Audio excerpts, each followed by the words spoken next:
Welcome to the Breathe Belief podcast show where I am your host, Bree, and I'm so freaking excited to be on the show with you and to really just get through the nasty beliefs that we carry and really just identify the fact that we are not broken.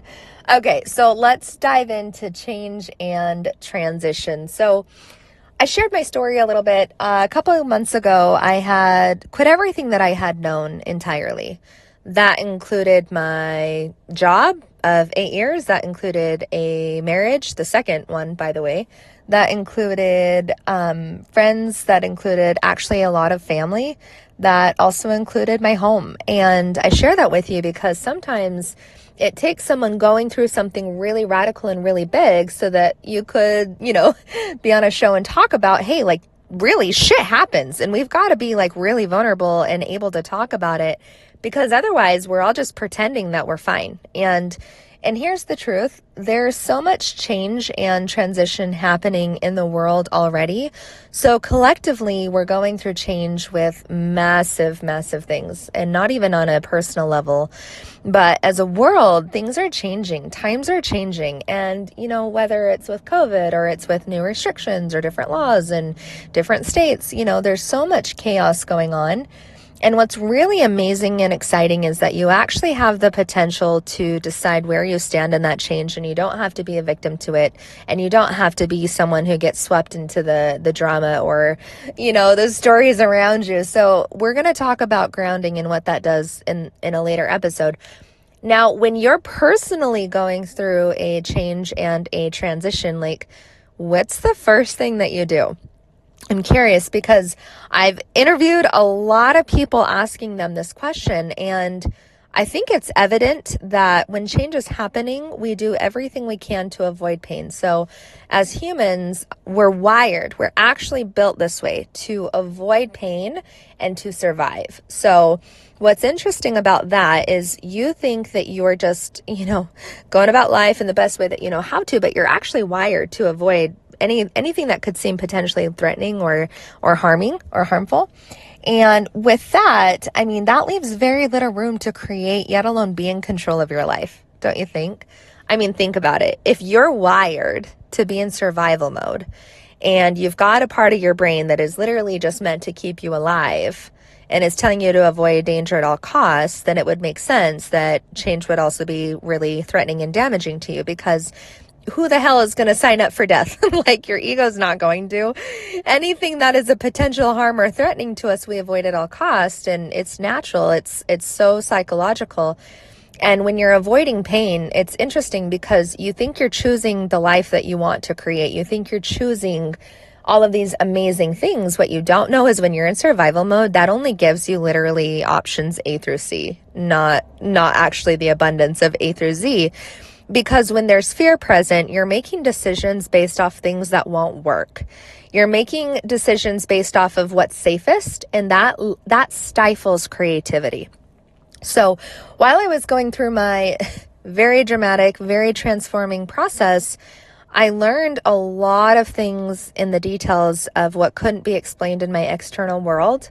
No one I knew was going through what I had been through ever.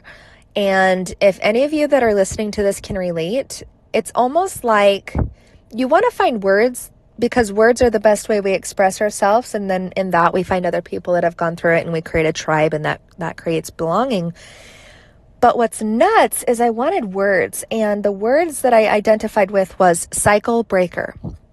And I really resonated with that because I'm so loved by my immediate family, and I'm so cared for by my siblings, and I'm so supported in a lot of aspects in my life. And at the same time, I knew I didn't want the life that was shown to me. I didn't want to be working 9 to 5 and then get to retirement and then hope and pray that all would be well. I didn't want that life. I was raised in a culture where you're grateful all the time. And I was always grateful, but I still wasn't happy. And I was going to church and going through this process, and I'd always been raised in that environment, and I always knew at a very little age that the spiritual realm was real. And I had gifts that I never really felt safe enough to express because then you're just weird or taboo. And I had a passion for some things, but no one really understood why I thought the way that I did. And then it hit me like, holy crap. In order to actually change, you're going to have to be willing to think differently than the majority of the people around you. Now, can you see the conflict in that? Because what's happening in family or friends or different structures or even with the people closest to you at work is you all feel like you think very similarly, right? Or maybe not even think similarly, but there's a unspoken belonging. And because you're in the family unit or because you work here or because you whatever, fill in the blank, there's a sense of belonging. Then there's the part of you that is individual, right? You have your own unique desires, wants, and passions. And what's interesting is that doesn't always fit into the unit of where you belong. And so in order to actually change what happens in the part of the brain that wants to keep us safe and protected and avoid survival at all costs, is it almost feels threatening, life-threatening to change, because if we change, there's a part of us that feels like it's going to die. In fact, the need to belong is so strong that we would rather belong than to stand out. We would rather belong and feel safe in our family, in our environment, and our friends, with our coworkers or our normality, than to actually choose what feels good inside our inner truth, whether it's a soul's whisper or it's a calling or it's just a real awareness that, no, for real, like this is what I want, but no one around me is doing it. So if I step out, then all of a sudden I'm going to be like, I don't know the word, you just feel disowned. That's the best word for it, is disowned. So I quit my career and I knew at a young age I was going to be a business owner. I knew I was an entrepreneur. I knew I didn't follow the rules. I hated school because I thought I was the teacher. I had a really, really big ego and that got humbled out. And I always knew that I didn't think the way that most people thought around me. And so I stayed quiet. And to be really vulnerable, because I love that word and I love what vulnerability does, I didn't start a podcast for years because I was so afraid of saying something that my family or my friends or someone that would be listening wouldn't agree with me. Like, I stifled my voice so much because I couldn't handle no one being behind me if I actually dared to stand out the way that I actually want to. I want to be loud and I want to be, leading thousands of people back to their truth and back to wholeness and back to joy and finding out who they really are. And I was always passionate about that. But think about this. You're around people that believe in going to school, getting good grades, getting a good job, working 9 to 5, and then retiring. And I was raised in the environment where you're a middle class person. And by the way, like, save your pennies and pinch them harder when, crap gets tight. And that never resonated with me. It never did. So part of the change I went through was self-imposed. Some of that was just this inner prayer my entire life of get me out. And I don't know how to get me out because I want to belong. And so what's really amazing when you understand these psychological things is you start to really comprehend the fact that you're not broken. And I had spent easily almost $20,000. Keep in mind, this is while I'm going through a divorce. So I'd already thought I was broken because it wasn't my first, it was my second. And in every single one of these courses, I had the illusion that something that someone said was going to just give it to me, right? Like, oh my gosh, that's the thought. Oh my gosh, that's the idea. Yep, that's why I'm missing this part of my life. And oh my gosh, you're right. And the more that I decided to conform, the less happy I became. So I was raised really well. I was, a believer in God, come from a Christian background, and to be grateful and to be happy and to just know joy, I didn't experience those emotions, not often.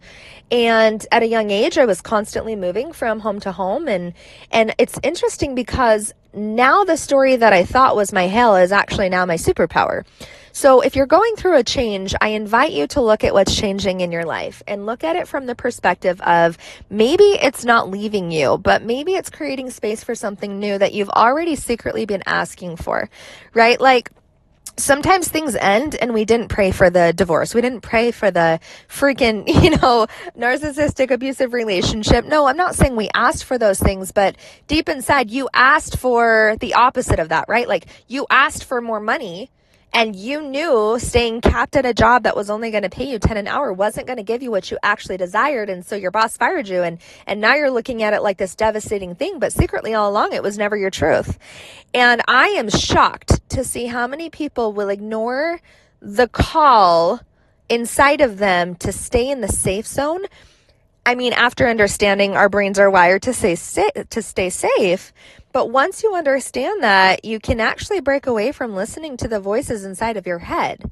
Because to be really honest with you, you do get to a point, I promise, now that I'm on the other side of this, I do promise that it's more scary staying the same than it is to actually change.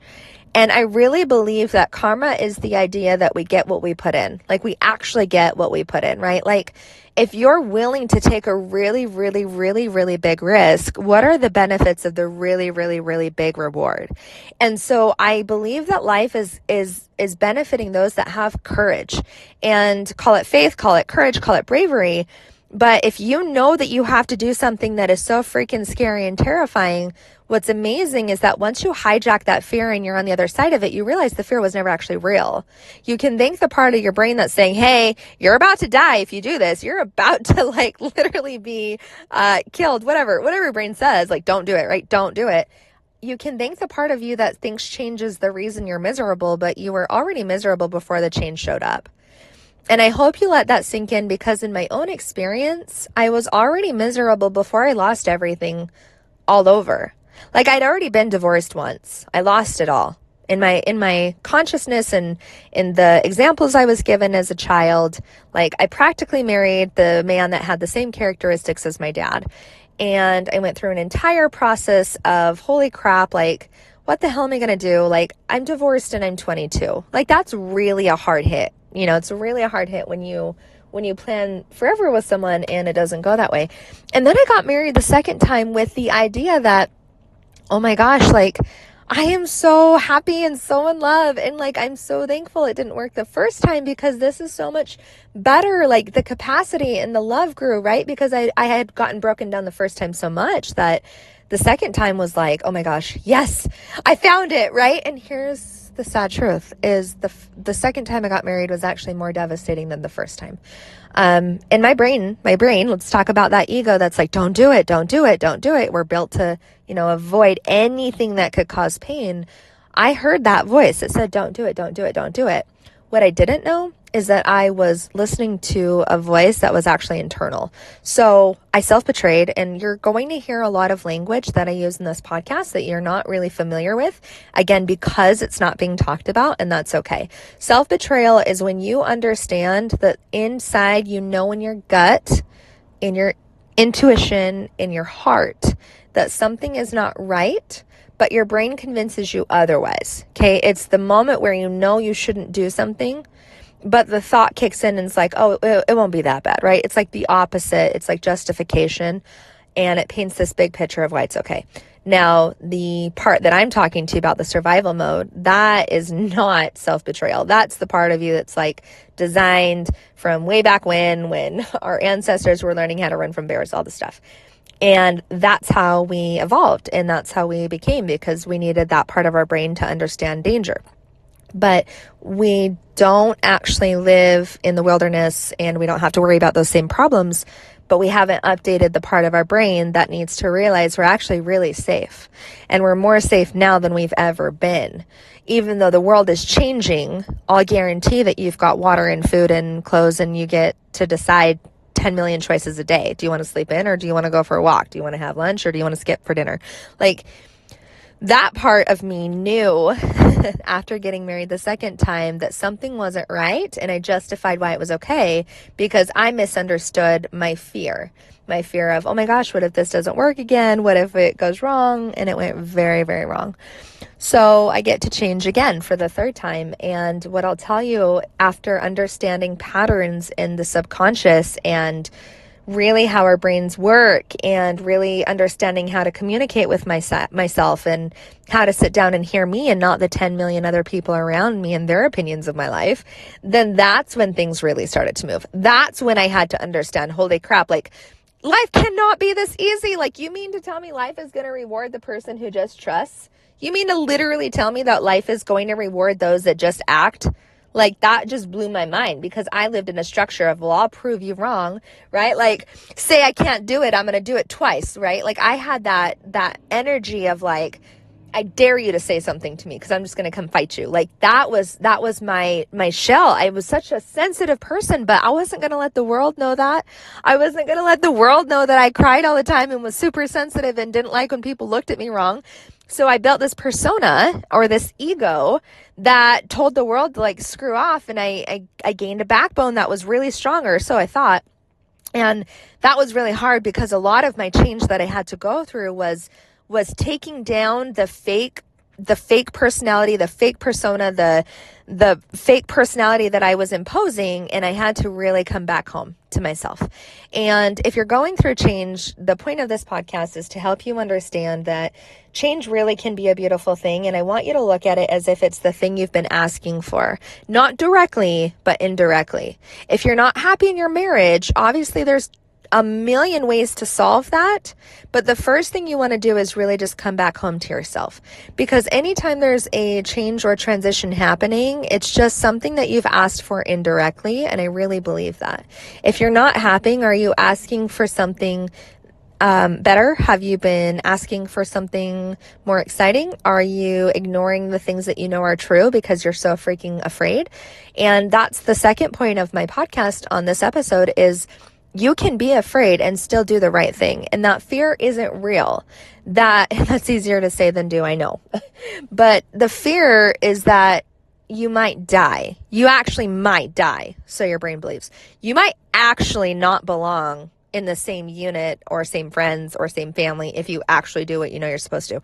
And that's okay, because when you take that courage, it will over deliver. Hear me out. It will over deliver any happiness, any joy, any excitement, any passion, anything bright and light that you could ever have imagined previous to the life you're living right now.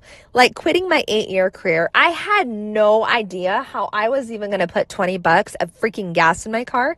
And here I am talking to you and leading literally hundreds of people back home to themselves because they're so miserable. They're so afraid. They're so freaking burnt out from the lives they've been living. They're tired of wearing masks. They believe they have to be someone that they're not. They think they have to fit into this like cookie cutter box. And I'm sorry, I'm going to be really blunt. As women, we are already put in a box. Like, you need to keep your house clean and your man happy, and you need to get your kids like the perfect snacks. And by the way, when you're done, I hope you go make money because, well, let's be honest, inflation's happening. Like, there's so many expectations, and I'll bet up until now, you haven't questioned any of them.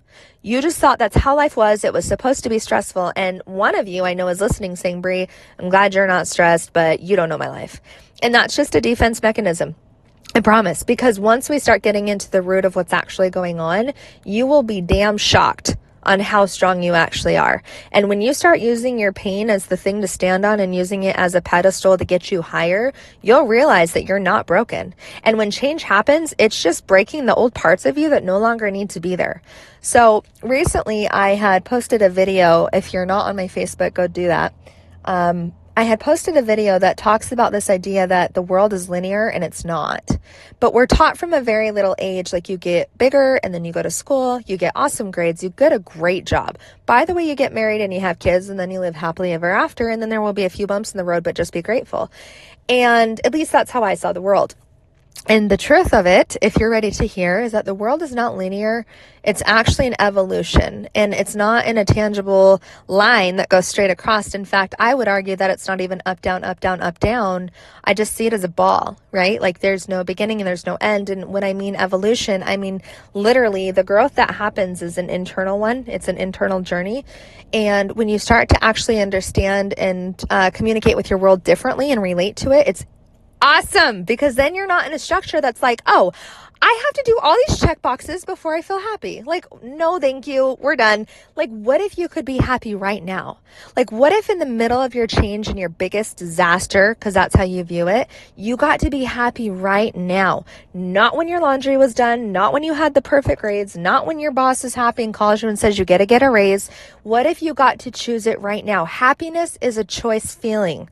It is not dependent on your circumstances. And as long as you're plugged into a system that shows you'll be happy when you get the car, you'll be happy when, fill in the blank, you're screwed. And I say that really bluntly because I wish I could have figured out these things before I went and spent $20,000 on different coaches and different ideas and different, theories. And that's great. I don't take that back, but I'm passionate because as long as you base your value, especially your value, on how well you can keep a relationship or how well people like you or how well, your family's happy, like you're in trouble. Like this is a call. This is a red flag. This is like, stop everything you're doing. If you're listening to me in your car, pull over. Like this is the moment you're like, okay, so Bree's telling me there's a different way to live. There's a different way to be. And I'm saying, yes, it's not about how much you can do. It's a different way to be. And you have structures. And once you understand structures and you understand you're not broken, then it's really easy to change from one structure to another structure. The best way to think about this is the idea of like a rocking chair. A rocking chair in that structure, in that frame of wood, is going to go back and forth. It's not in a structure where it's supposed to jump up and down or it goes in circles. That's just not the structure it's in. But you would never look at a rocking chair that's doing its job going back and forth as if it were broken, right? You just have to understand the structure of the rocking chair is doing exactly what it was designed for. So now when you understand you're in a structure, that the world has put you in a structure that you don't have to choose into, you're like, oh my gosh, I'm not broken. I'm so freaking excited. Like, what do I want to create today? Like, that's when you get to choose what your choices are. Not when you're like, well, I'm going through this change and I don't know where to turn and I'm going to go read another book and I'm going to go find out a guru and I'm going to go to church, 10 times more this week. Like, those things help. I really believe in spiritual uplifting, but I also believe in being mentally strong. And the way to get fit is to do something over and over and over and over. So my question is, do you want to know what those things are? Do you want to know what to do over and over and over? Because I've got the answers for you if you're curious. So I have a live event coming up February 1st. I'm going to invite any and all women that feel in their soul, at the bottom of their heart, that they know it's time to change, because we're not going to wait for change to smack us upside down and then go into survival mode and freak out. We're going to empower ourselves. We're going to find our strength. We're going to know our courage. We're going to take back our worth. We're going to decide to get to create who we want to be. And in that choosing, life is really great. So I will leave the link in the description below. Go sign up on February 1st. I'm so freaking excited. And if you're going through change, just know that you got this. So I hope to talk to you and we will talk next week. Bye.